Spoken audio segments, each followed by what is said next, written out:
जय हिंद साथियों। आपको बताएंगे केंद्र सरकार ने क्या किया है कि आपके पेंशन योजना में एक महत्वपूर्ण गोल्डन चांस की बढ़ोतरी की है। उसके बारे में एक नया स्कीम लाए हैं। आपको हम इसका क्या करेंगे, रिटर्न लिखित आपको क्या करेंगे, हम प्रमाण यहाँ पे देंगे। तो आज हम बात करेंगे एनपीएस को लेकर के महत्वपूर्ण बिंदुओं के बारे में। तो चलते हैं केंद्र सरकार से एनपीएस को लेकर वार्ता के मुख्य बिंदु। तो है क्या है आपका, इसमें बात करते हैं। पहला कह रहा है जो कर्मचारी 25 वर्ष की सेवा के बाद रिटायर होंगे, बहुत ध्यान से समझिएगा। जो कर्मचारी 25 वर्ष की सेवा के बाद रिटायर होंगे उन्हें अंतिम बेसिक सैलरी का 50% पेंशन और डीए। कहने का मतलब है भैया कि अगर आप सेवा के बाद रिटायर हो रहे हैं, अपनी 25 वर्ष की अवस्था बिताकर, अंतिम बेसिक सैलरी उस समय आपकी जो सैलरी रहेगी जब आप रिटायर होंगे, उसका क्या होगा, आपको 50% पेंशन दिया जाएगा और साथ में आपको डीए, ठीक है, जो आपको अलाउंस किया जाता है उसको भी दिया जाएगा, दोनों मिला करके, ठीक है, मतलब 50% और उसको मिला करके। इसके बाद कह रहा है सेकंड नंबर कि एनपीएस में आपका, एनपीएस मतलब होता ही है कि नेशनल पेंशन सिस्टम, ठीक है, ये जानते रहिएगा।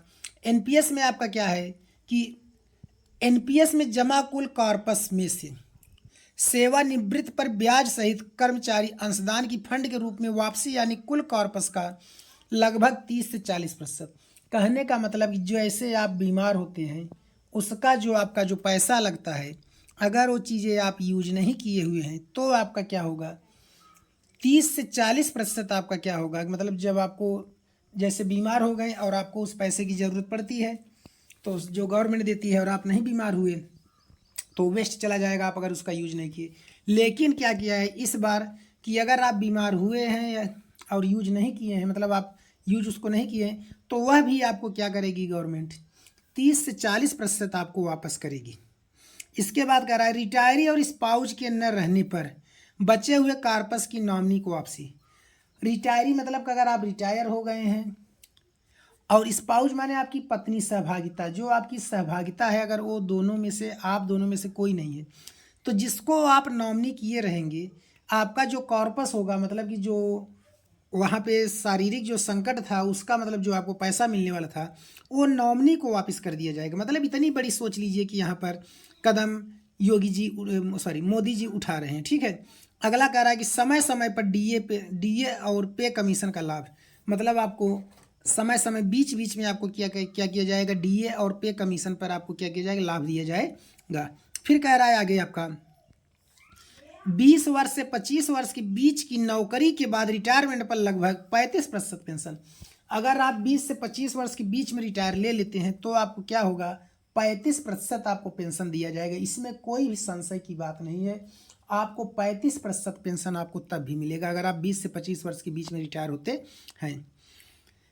मतलब कि कुल आपका जितना सैलरी था उस सैलरी का 35% आपको मिलेगा, ठीक है। अगर 1 लाख सैलरी था तो 35,000 आपको मिल जाएगा।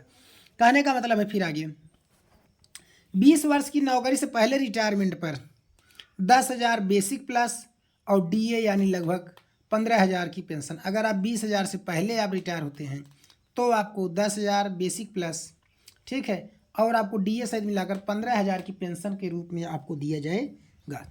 इसके बाद आपका इतनी बड़ी केंद्र सरकार ने क्या किया गया है, आप सबको एनपीएस पर उन्होंने क्या किया है, आपको एक तोहफा दिया हुआ है मेरे साथियों। जो भी आपके अधिकारी हैं, जो भी रिटायर हो रहे हैं एनपीएस पर, उनको क्या है, एक बहुत ही बड़ा क्या है कि आपको तोहफा मिला हुआ है। क्या कि अगर आप 25 वर्ष के बाद रिटायर होंगे तो आपको 50% पेंशन दिया जाएगा। तो अगर आपको वीडियो अच्छा लगा तो हमारे चैनल को सब्सक्राइब, वीडियो को लाइक शेयर कमेंट जरूर करें। ओके, जय हिंद।